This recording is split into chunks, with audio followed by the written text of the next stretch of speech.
The race for glory in the Toyota Dealer 400 was now on with a vengeance. South African champions Duncan Vos and Ralph Pitchford had not been under such intense pressure at any other stage of the season. Vos and Pitchford were looking for their 5th victory of the year, but were being pushed all the way, and one has to marvel at the way their SP class vehicles stand up to the hammering they take.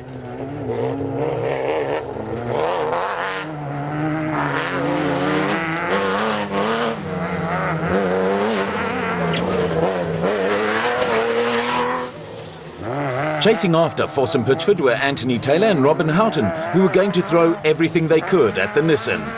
With race distance starting to run out, Taylor and Houghton were going to have to take high-risk options if they were going to snatch their first win. The leading Castrol Toyota was still being followed by Hein Latchan and Chris Birkin in the second factory entry, with the pair having their best outing of the season.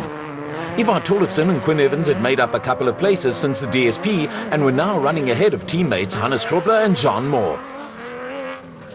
The abulant Hannes Grobler is one of South Africa's most popular motorsport personalities and is always smiling. Grobler and Moore had been playing catch-up for most of the day after running into problems changing a flat tyre early in the race. They were starting to catch Tollefsen and Evans, but race distance was also running out for them. Neil Woolridge and Kenny Shorthammer still had designs on a top 5 place in the turbo diesel Ford Ranger, which was again proving to be fast and reliable. Behind them, off-road legend Alfie Cox and Jürgen Schroeder were looking solid in the SP Laser Nissan Navara, and top of their agenda early next year will be to finish in the Dakar Rally in Argentina.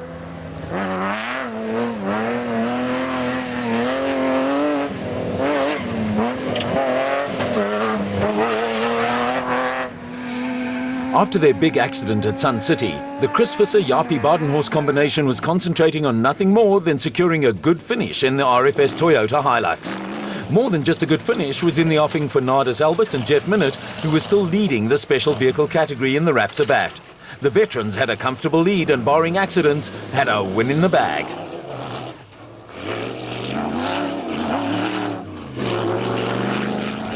In off-road racing, the slightest mistake can cost you valuable time or a place or two on the road. Cobus van Tonde and Rian Grappa were about to find that out in the Unifreight Ford Ranger. The pair were going along on their merry way when a right-hand corner came up on them rather suddenly and they overshot.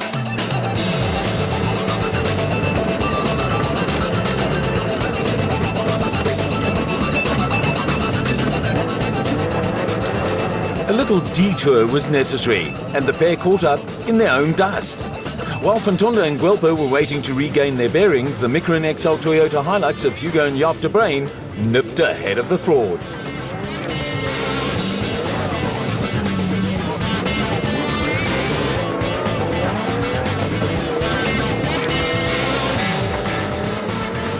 Although they were reduced to running only in 2-wheel drive, Hugo and Jaap de Bruin were maintaining a good pace in the Micron XL Toyota Hilux, while further back in the field there was more Class P drama. The flying Don Thompson and Halmar van Gislen had blasted their way up from 29th on the road to 2nd in the special vehicle category. It was a stunning performance, with the pair now running ahead of former Northern Regions champions Johan van Staden and James Rousseau in the KEC BAT, who were also putting up a very impressive showing.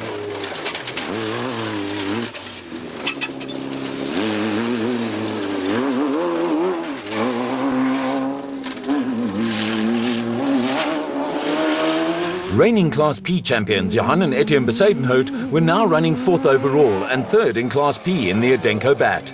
The Besadenhouts were running ahead of Highveld 400 winners Gary Bertholdt and Andre Vermeulen, who dropped out of the top 10 in the production car category.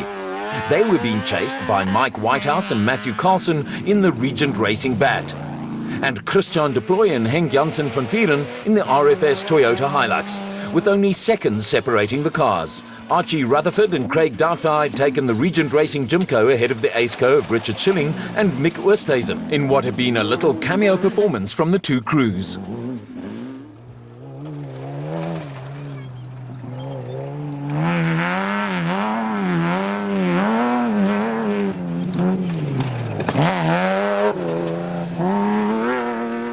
The intrepid Thomas Rundle and Stavros Giannakis were still making forward progress in the turbo diesel Ford Ranger and looked to have at last put their problems behind them. There were problems ahead though for Willem and Dana Vos, and a slightly worse for wear and rough-sounding Toyota Hilux, with the pair headed for late retirement.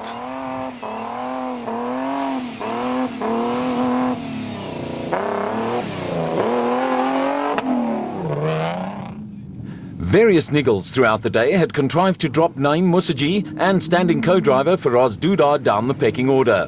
The car wasn't sounding all that healthy, but the Limpopo-based driver was on track to maintain his 100% finish record in the Tyre Rack Jimco.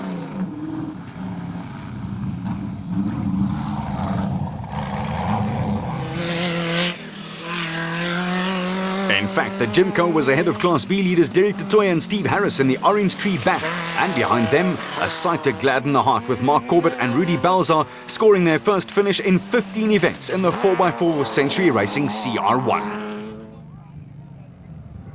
An off-road race would not be an off-road race without a mud hole of some description, and Boele Botha and Johan Pretorius took a good look at this particular obstacle before committing themselves. And they just made it.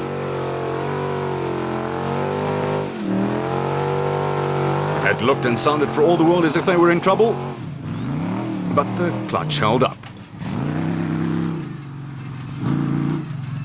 The mudhole looked as though it provided spectators with plenty of entertainment, but Class D leaders Johan and Werner Horn managed to get stuck before even venturing into the mud.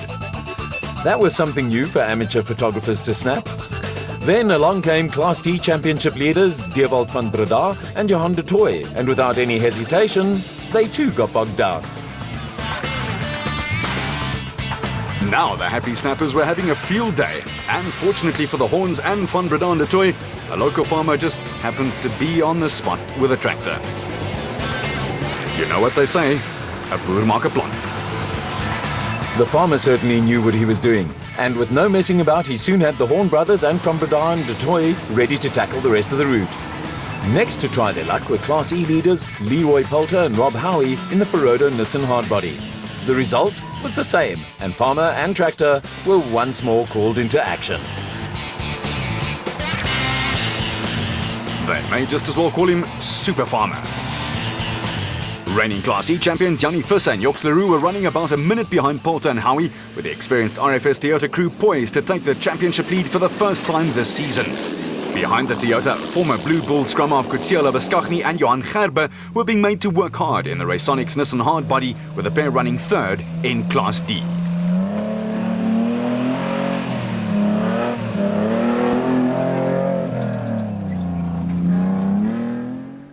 It can be a dog's life, and Leidenburg means place of suffering. At the tail end of the production car field, Peter Ruthven and Deval Boshoff had suffered all sorts of trials and tribulations in the Ruricon Ford Ranger. Their problems started with the prologue, but off-road racers are a hardy breed, and the Ruricon pair refused to throw in the towel. Perseverance was also paying off for Keith and Andrew Makanete, who hung on to score their third successive second place in Class B in the Zarco.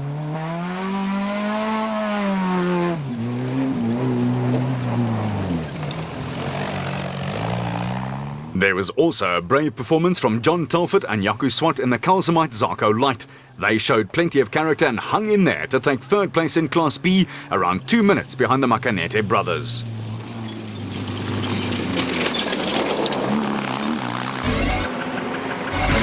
At the front of the field, there'd been more drama. In a do-or-die attempt to get ahead of race leaders Duncan Foss and Rolf Pitchford, the Castrol Toyota of Anthony Taylor and Robin Houghton picked up a puncture that put paid to their challenge. All that was left was for Pitchford and Foss to put the finishing touches to their 5th win of the season.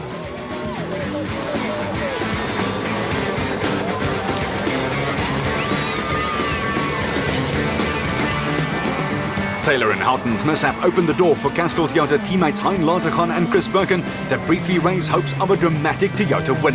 A brave attempt saw Latergan and Birkin finish only 24 seconds behind the Donaldson Nissan pair, and their push for a win ended when they ran out of race distance eventually.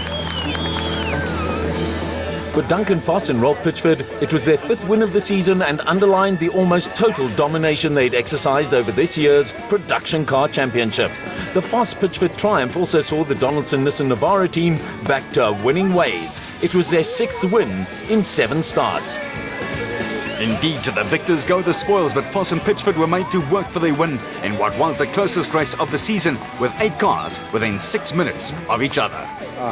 I think it's the best race we've ever had together. We were under pressure from the word go. We started third on the road. The two cars ahead of us within the first 20 Ks had made mistakes, and we got into the lead.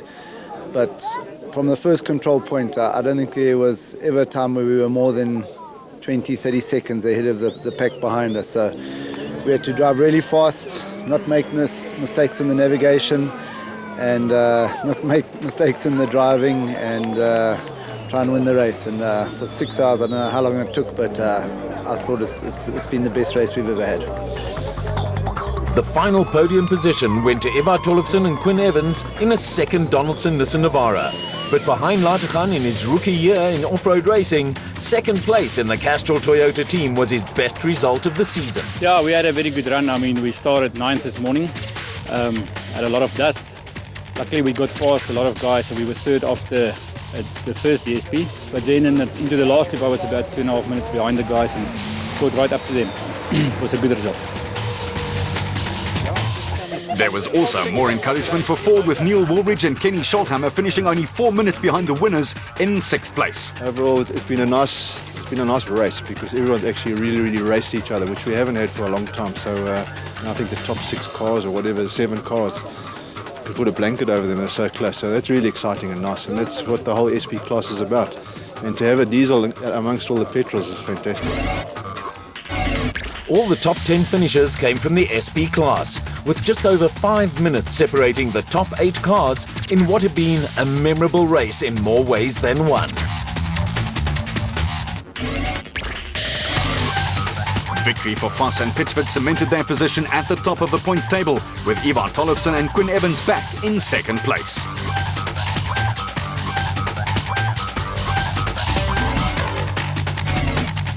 Whoever said nice guys don't win got it wrong in the special vehicle category. 2 years after his last victory, the ever-popular Nardis Alberts was back in the winner's circle, along with co-driver Jeff Minott. Once we were after the second group, I realized there's a chance that we can do this, because then for whatever reason, other Class A's were a bit far behind. It was a spectacular race. I think we can do this, especially the second loop. They should do 3 second loops instead of the other one. Yeah, we had a trouble-free run. I had 2 flat, 2 punches. That was it. With a 4th consecutive win, Cape driver Derek de Toy wrapped up the Class B championship in the orange tree bat. We wanted to win. Obviously, we needed to come just and finish, but we won, and that's also the championship for us now. So it was hard work, but we've done it. Nardis Alberts and Jeff Minott were chased home by 3 Class B cars, with no fewer than 5 of them in the top 10, with an outstanding performance from Don Thompson and Helmar van Gesselen.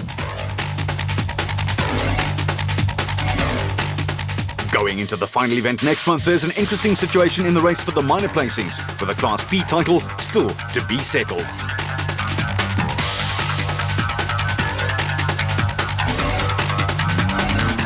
The final event of the season is the RFS Michalis 400 on November 6 and 7, based at the Talton International Raceway near Krugersdorp. Catch all the action from the RFS Michalis 400 right here on your World of Champions Supersports.